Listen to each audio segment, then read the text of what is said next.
already give your answers. Then later on, we will check if correct ba na siya. Okay? So, so just to give kuan. Now I'm very kuan particular with this topic kay most of the accountants are assigned in this task. Okay? So we may have other knowledge. Okay, we may have the knowledge how to lead people or to manage our stakeholders or to manage quality. However, the perception of people or even our future employers, okay, accountants are always assigned in this task, which is uh, preparing estimates of the costs for each project and also to come up with a budget. Okay, so it's one of the key knowledge area that we must be very familiar with because I think this is one of the knowledge area nga uh, pwede i-assign sa ato in the future.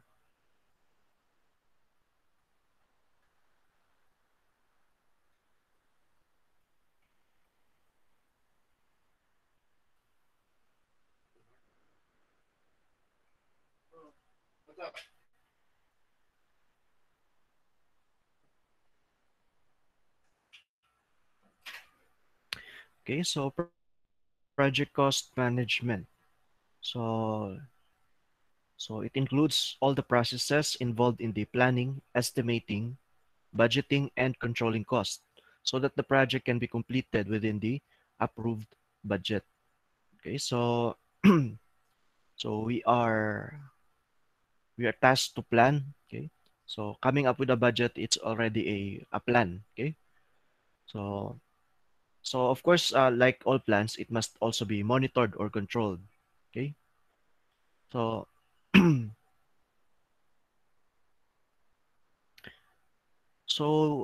project cost management, we will only deal with two management processes, that is planning and monitoring and controlling. So for planning, we have three activities. So first is to plan cost management. Second is to estimate the costs. And third is determining the budget. So again, our knowledge in, of course, in financial accounting and cost accounting will help us, okay, in this task and also financial management. So in determining the budget. Monitoring and controlling. So we have controlling cost. So basin unyag ni sobra na ta sa ato ang budget. So we need to be careful, okay? So plan cost management. So it's the first activity under planning. So it is the process that establishes the policies, procedures, and documentation for planning, managing, expending, and controlling project costs. So what are the policies? What are the procedures? Okay. So it must also be documented. So for future reference. Okay. So for example, if you're involved in the bidding projects for government entities, so usually the government has an approved budget for that specific project. Okay. Let us say 5 million. Okay. However, for mga bidding participants, of course, kung mag 5 million sa kaog bid, most likely mapildi ka sa bidding. Okay? So, in the government procurement, so they will choose not only the the least cost, okay, but also the quality nga kuan. Uh, how the project will be conducted with quality. Okay? So, it's part of the kuan. So, say policy sa company towards that. So, of course, kung na ay approved budget, then unsa man ang atong bidding cost per project. Let us say out of 5 million, 80% lang ana mo ay atong i-bid. So kanang 80% mo na paiguan nato sa tanan cost nato. Okay? So say 5 million, so 80% lang ang igawas nga total project cost for bidding purposes. Okay.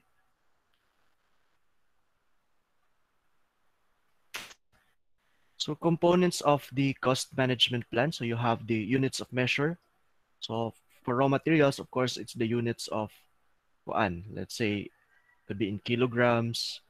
Um, what else? So raw materials for human resources. So we have the man hours or the working hours they have spent for that project. So that's part of the units of measure. Then second is the precision level of estimates. So unsa man dapat ang how accurate or how precise should our estimates be? Okay? So pwede ra ba na siya nga dili kaayo very accurate, okay? Or pwede ra nga kuan, okay? Or kanag yung accurate yun mismo, okay? So different precision levels, so different types of budgeting. So third, organizational procedures links, control thresholds. So dapat, let's say, namoy control threshold. So for example, 90% sa budget, so dapat ma-alarm na ka. Okay? So something like that. So earned value rules, reporting formats. So are you going to report or what is the pro forma sa budget report? Process description. So it's very important that you can specifically describe the process so that mas accurate po ang pag-budget or mas masabtan nato. Okay. So the second activity under planning is the estimate cost. So it is the process of developing an approximation of monetary resources needed to complete project activities. So of course, dili lang ni siya basta-basta nga estimate. So naagi na siya basis, of course. So it could be the past projects, so previous projects nga same og activity. Okay? However, you have to account also for the changes kay perhaps sa una barato pa ang materials or mas ubos pa ang si tawag ani daily minimum wage. Okay? So in estimating we used different methodologies. So the use of methodology depends on the how precise, okay, or depende sa information available. Okay? So when activity durations or resource quantities are uncertain, so mas dako ang uncertainty, okay? So or perhaps this is a new project, okay? So we can use the top-down estimating techniques. So when we say top-down, so it starts from the top. Okay, so from the management down to the frontliners or to the um, those who handle your clients or customers. So it's called top-down. So if the estimate will come from the top. So in case of government projects, so it's usually top-down techniques kay it's the government who will dictate so pila ray budget ani nga project. Okay, let's say 5 million. And then the bidders will just they cannot go beyond the approved budget. Okay? So it's up to them kung saan nila pag-discarte na. Okay? Kung paubsan pa ba nila ang 5 million or on top nila nga 5 million. Second, when the detail is available and the accuracy is needed. So if accuracy is very needed for that specific project and all the details are available, okay? So we can use the bottom-up estimating techniques. So bottom-up meaning so nag-start siya sa bottom, okay? So from the workers, okay? So frontliners up to the top management.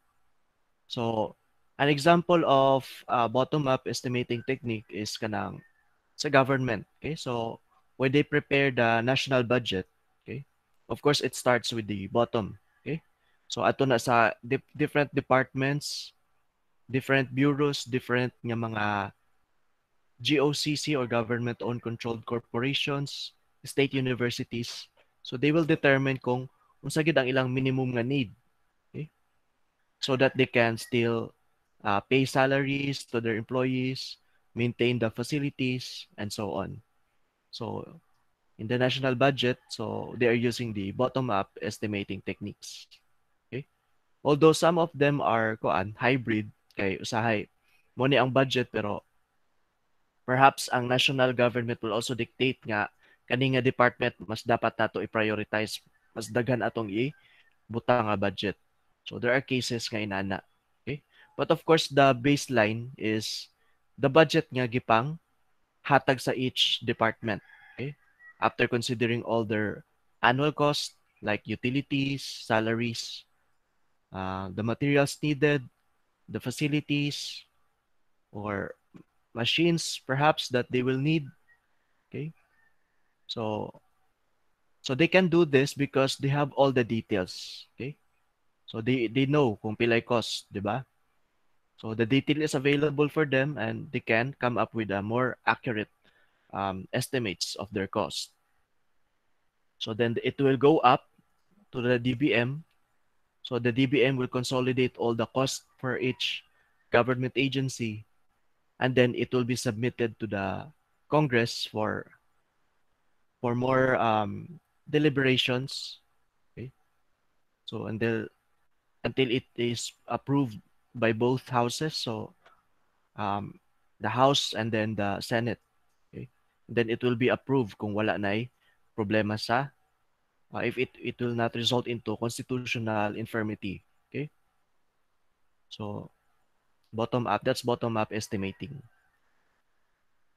So the first type of this is actually one of the top down approach. Okay. So we call that the analogous cost estimating.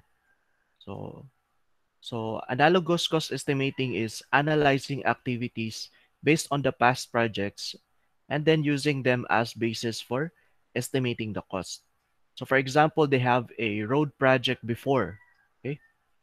So na road project before and then it cost what 5 million.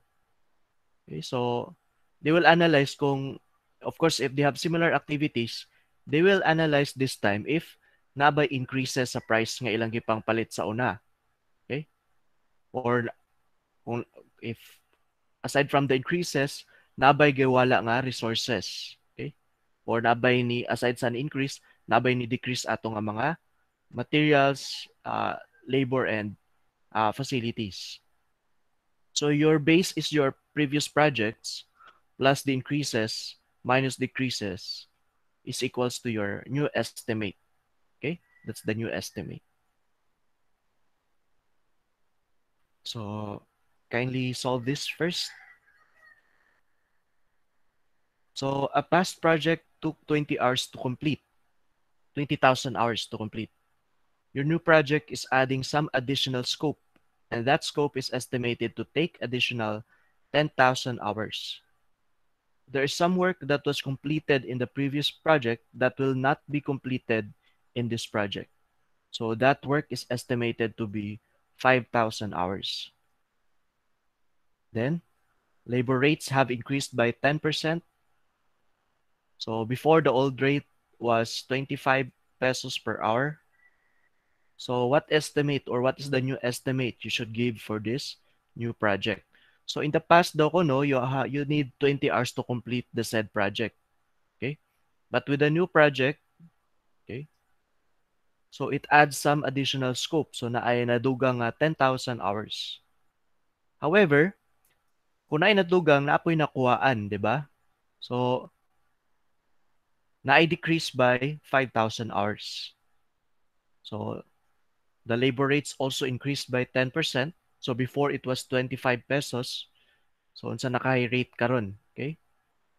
Now, the question is, what estimate should you give for the new project? Okay. So I'll give you 1 minute and then chat your answers before we proceed so that you can check whether your answers are correct.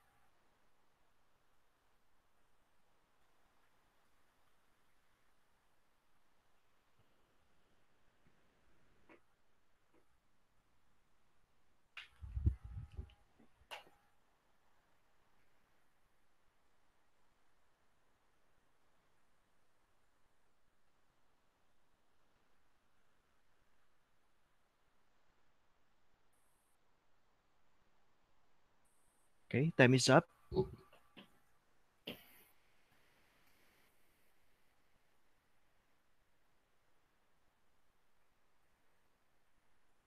Okay, so chat your answers first.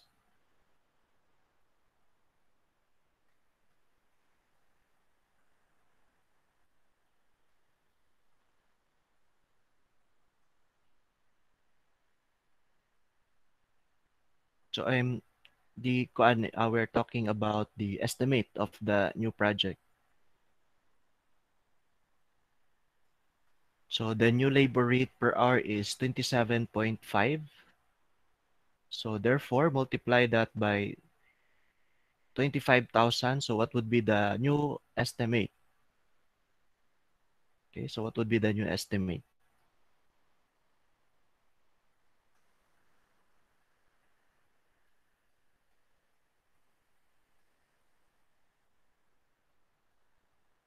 Okay, so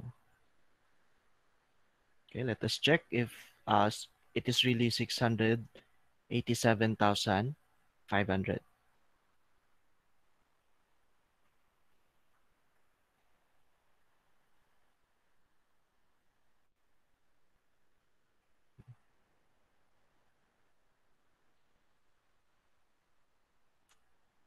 Okay, so that's right, 687,500 pesos. So baseline is 20,000 hours. So additional scope is 10,000 hours. Then nag-decrease siya by 5,000. So the new rate is 27.50. So that's not 25 per hour times 1.10. Okay? So 687,500. Okay? So the next top-down approach is called the parametric estimating. Okay? So parametric estimating is a technique that uses a mathematical model to estimate cost. So you may want to use parametric cost when you need something faster than bottom-up estimates. So you can have less staff than is needed to create the bottom-up estimates. And third is your estimating model is easy to computerize. Okay, so when we say parametric testing, so from the word itself, okay, parameters. So instead of uh, referencing the project cost, okay, so you may want to know kung, let's say, pila ka hours ang gispent para ana nga project, okay? Or pila ka kilos ang gipalit para sa raw materials. So let's say for mga infra projects, so pila ka sako sa semento, okay? Pila ka tao ang gipasulduhan, okay?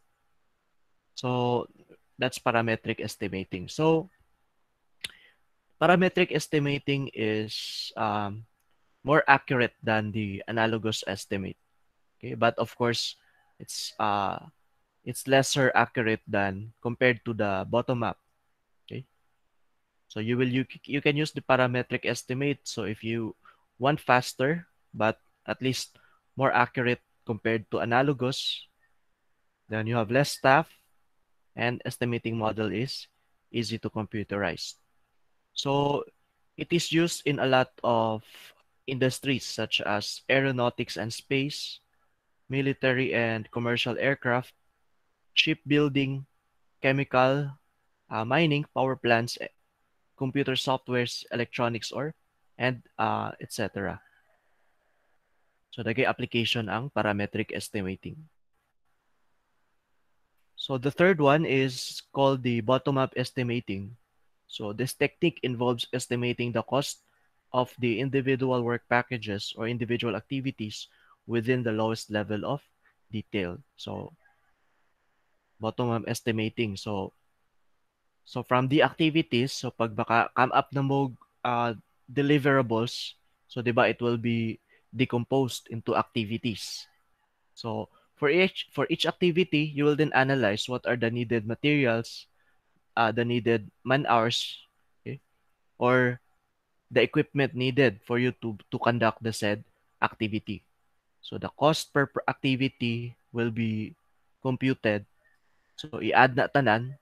So that would be the total cost of the total cost of the project. Okay? So to compare the three approaches, so analogous, parametric, and bottom-up. For the analogous estimating, so review the past cost data, and it is breakdown by review past cost data, breakdown by then the work packages.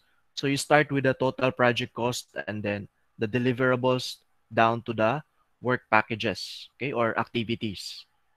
For parametric testing, it's the same. However, you identify the parameters that might have a historical cost relation. So let's say man hours for these projects, inani lang, 10,000 hours. Okay. But let's say the raw materials needed for that project is only 10,000. Let's say 10,000 kilos of sugar. Okay. So this project will need 20,000 kilos of sugar. So there's a correlation. Okay. Bottom up is using the current preliminary work packages, package descriptions. So bottom up from your packet from your activities to computing the total project cost. So you will identify the cost per activity. So i-add na nimo to come up with the total project cost. So for analogous, so you evaluate the impact of new project factors. So what are the changes? So first is nabay changes sa scope. How about the economic or labor? Ni-increase ba ang salary or ang minimum wage? How about the raw materials? Is the price of the raw materials increased or decreased? And lastly is the technology. So what technology is available for us to lessen the cost? Okay? Or if we cannot lessen, then what technology is needed para mahimo na siya nga project? Okay? For parametrics, so scale cost, it's more on the scale cost relationships, like what is the dollar per pound of weight, per unit, pound per unit of length, okay? Or pound per quantity of energy use, and pound per year of product lifetime. Okay. So for hospitals, so what is the bed capacity? Okay. So bottom up, so you estimate the cost of individual work packages. So it is the best to be able to do the bottom up. So you should have the best available level of detail. Okay. And then last for analogous, so you use your expert judgment to quantify impact to each work packages, and then you sum the and then summing the total cost. Parametric testing, same. You use the expert judgment to select the best parameters. So scale to total cost of the past project to the new project. Okay. And then for bottom up, so you sum the individual work package estimates for the total cost. So tanan individual activity cost is added to come up with the total cost.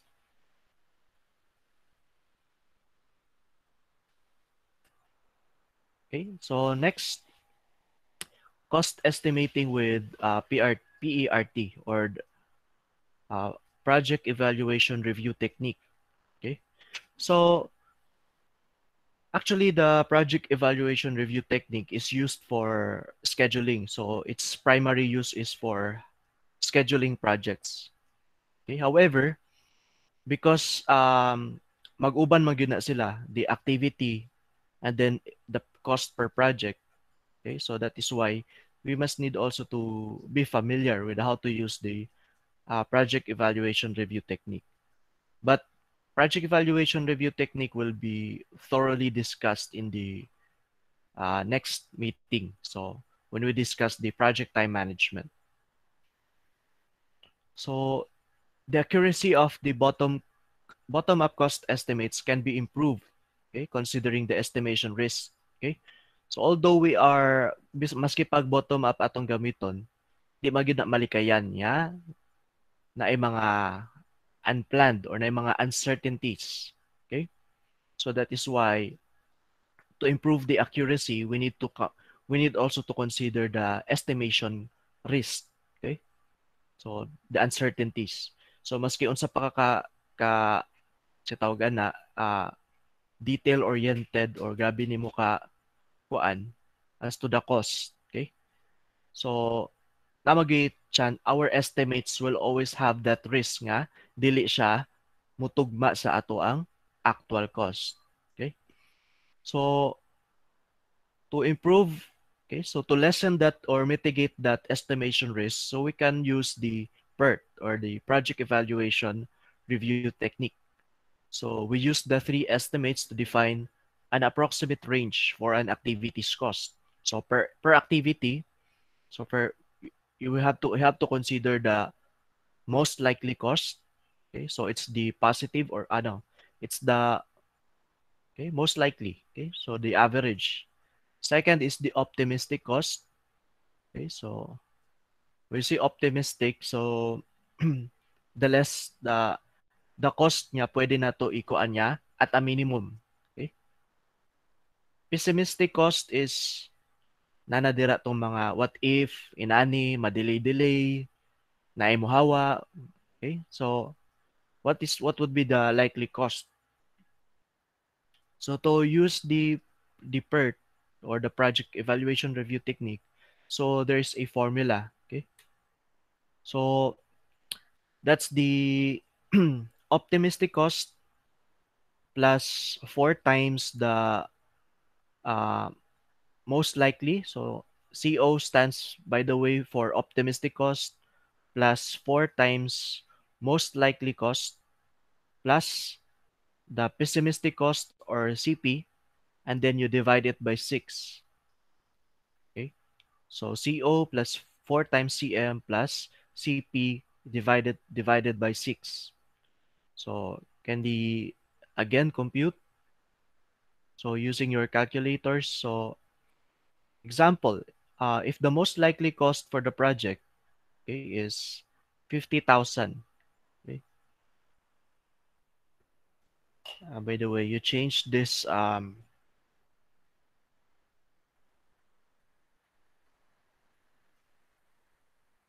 instead of project, that's activity. Okay.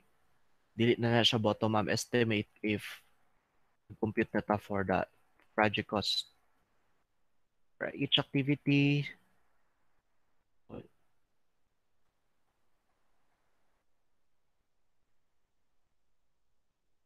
right? Okay, so sige daw. I-solve na ni siya.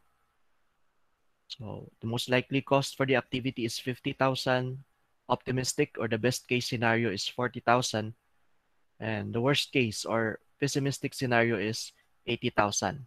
So unsa man ang atong gamiton niya, cost estimate using the PERT, okay, or project evaluation review technique.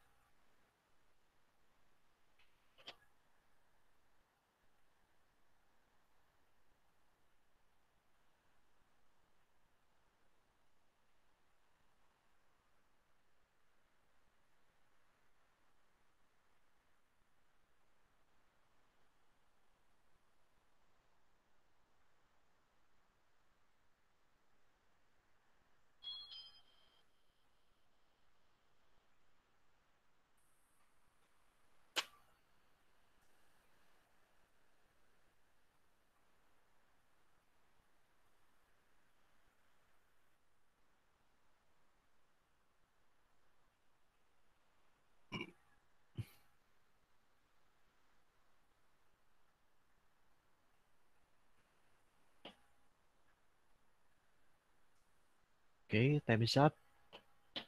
So what is your answer?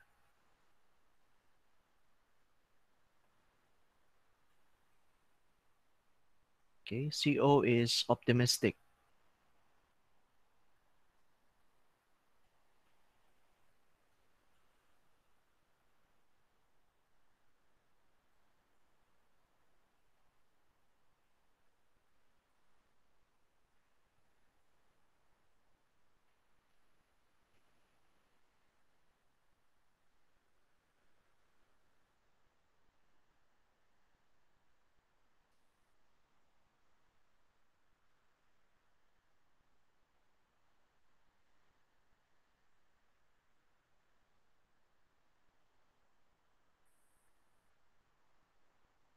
Okay, what is the answer?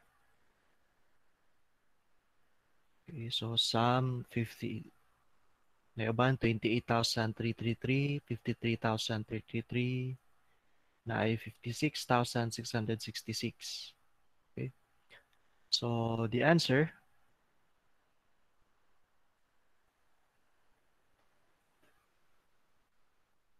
okay, so that is 53,333.33. So you add 40,000 plus the the product of 50,000, the most likely, times 4. So plus 80,000, the pessimistic case or the worst case scenario divided by 6. So ang mo reflect nga cost sa ana nga activity is 53,333.33. Okay. Okay, so reserve analysis. So another hedge against estimation risk or uncertainty is to come up with different uh, to come up with a reserve. Okay, so in addition to developing an approximation of cost of the resources needed to complete the activities required to create or otherwise acquire the work package deliverables, you may want to consider the establishment of a monetary reserve to address uncertainty risks associated with cost estimates. So as another hedge, so aside from using the PERT, is to come up with contingency reserve. Okay? So contingency reserve is an addition to work packages and activity. So perhaps per activity allocate lang ka og let's say 5% contingency reserve, okay? Or perhaps 2%. So depende na sa experience. Okay? So what is usually the difference or the variance between actual and then um the actual cost and then the estimate cost. Okay?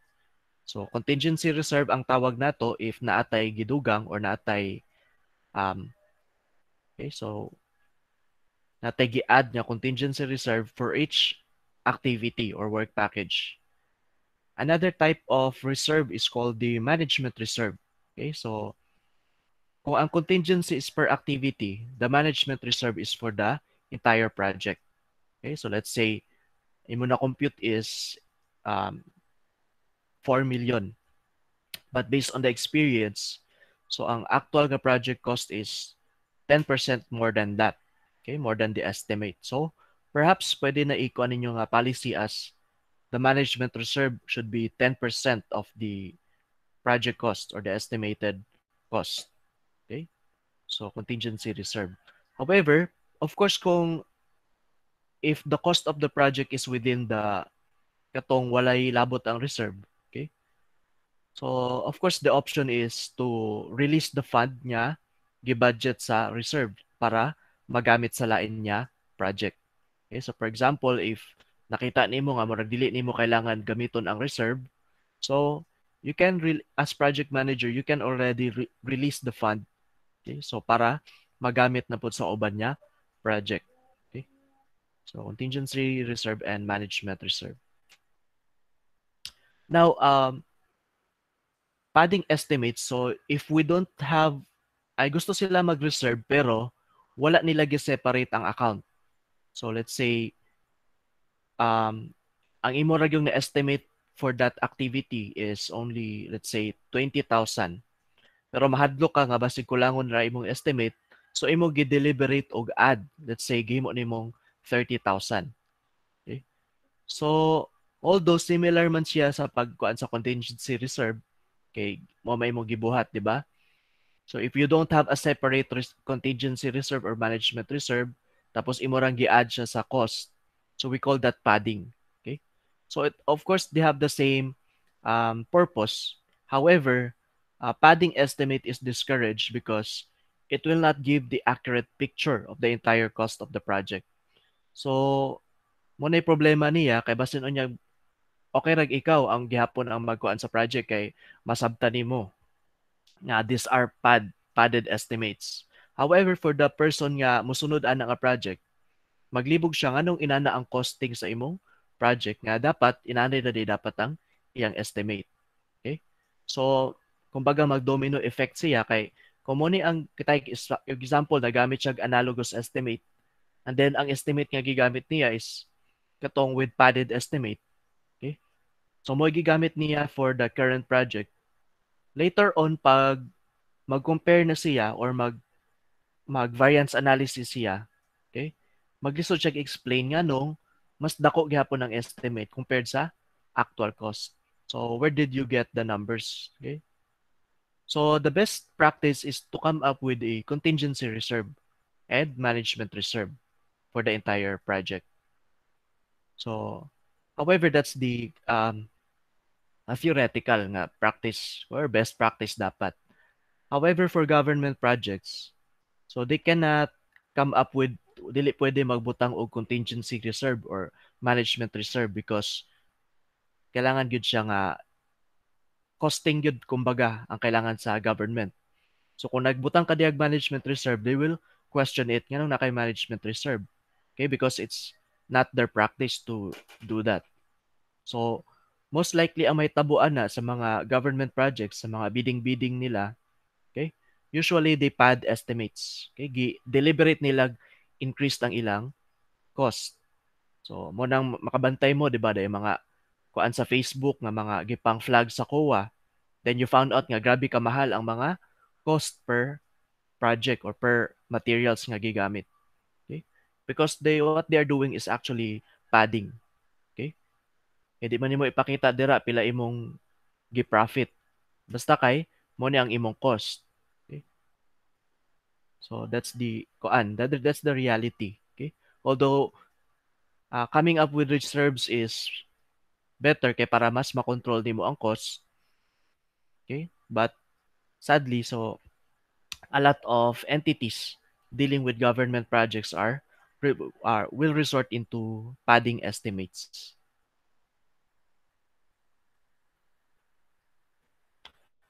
So third na ba? Yes, third is to determine the budget. So after doing the plan, estimating the cost, then have you can now compute for the budget.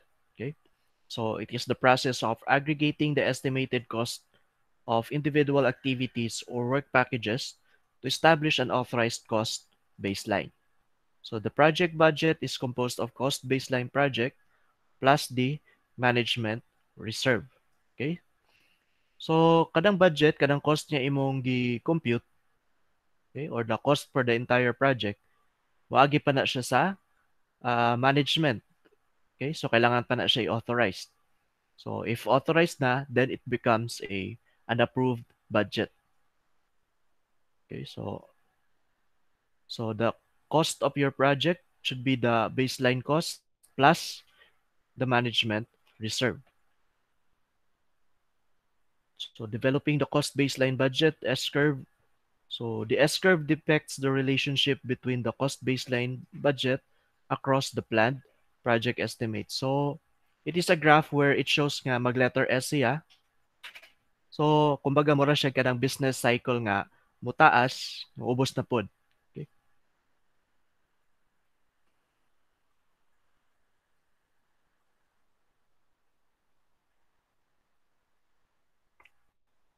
Okay, so after determining the budget and then implementing, okay, so nakapamalit na ka, now the next step is to control those costs. So dapat dili ta mo, as much as possible, dili ta mo go beyond what is in the planned budget. Okay? For private entities, so medyo lax lang na siya, pero if your project is a government project, okay, so it's very important that you control the cost. Okay? So dili na nimo pwede i-allocate kung asa na siya gi-intend because pwede ka makasuhan ana og technical malversation. Okay? So kung asa gyud siya gi-allocate dito ra dapat na siya i-spend. So earned value management, so it is a concept that integrates the scope, the cost, and the schedule measures to better assess progress and performance of the project. So mas ma-compare nimo if they have the same scope, they have the same cost and schedule for that same project. So the actual cost is then compared with a budgeted or planned cost as performance measure. So how to compute the cost variance? So it's the earned value minus the actual cost or EV minus AC. So if the variance is positive, so it means you are on budget. Okay, so you are within your budget. So kung mas taas ang EV compared sa actual cost. However, if it is on the opposite, okay, so if it is negative, then you are going beyond the budget or you are over budgeting. Okay, so let's use the earned value management.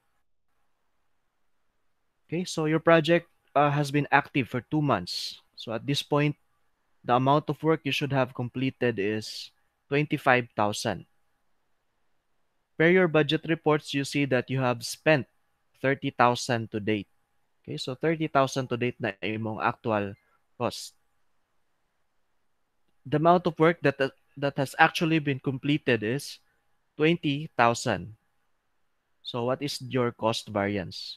So unsa ganito yung formula? Earned value minus the actual cost. Okay? So asa ka diri ang earned value ug asa man diri ang actual cost. Okay? So you try to solve first before we reveal the answer.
Okay?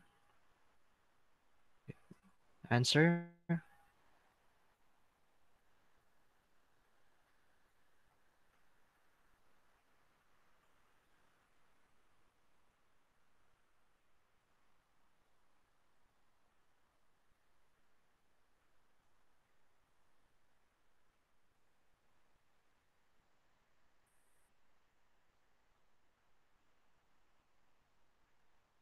Okay, so the answer is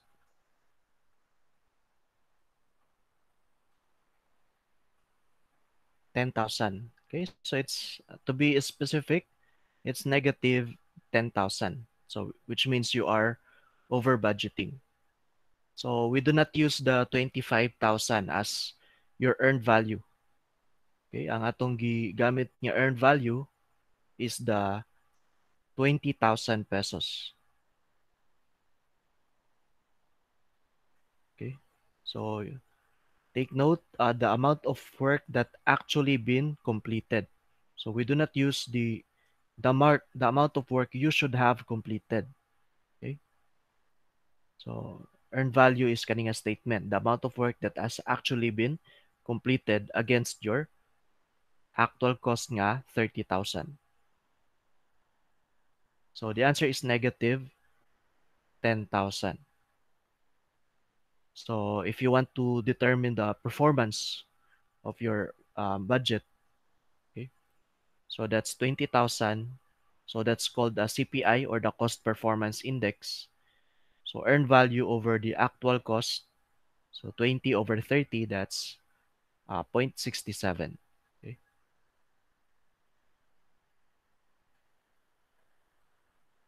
Okay. So I think we're done with project cost management.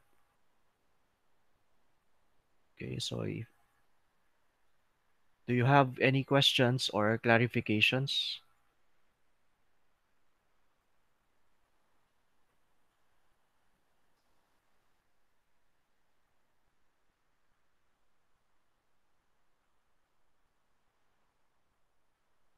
Alright.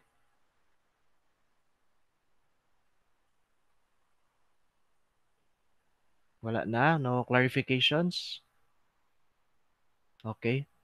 So I hope you have understood our topic today.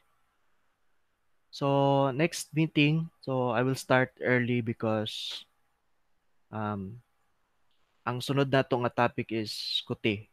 Okay? So if you are using your laptop, so mas maayo kung ay na lang. Sige lang, okay? So mas maayo kung maka-advance na mo tanaw sa mga videos daan, so kato akong gi-upload so that it would be easier para masabtan ang next nga topic. So actually dapat mag-una magining time management kay mao man ay basihan nato sa cost kay but based sa katong Coursera giuna man gud nila ang cost. Okay? So after the project time management next meeting, so kuha na dayon ta midterm. Okay?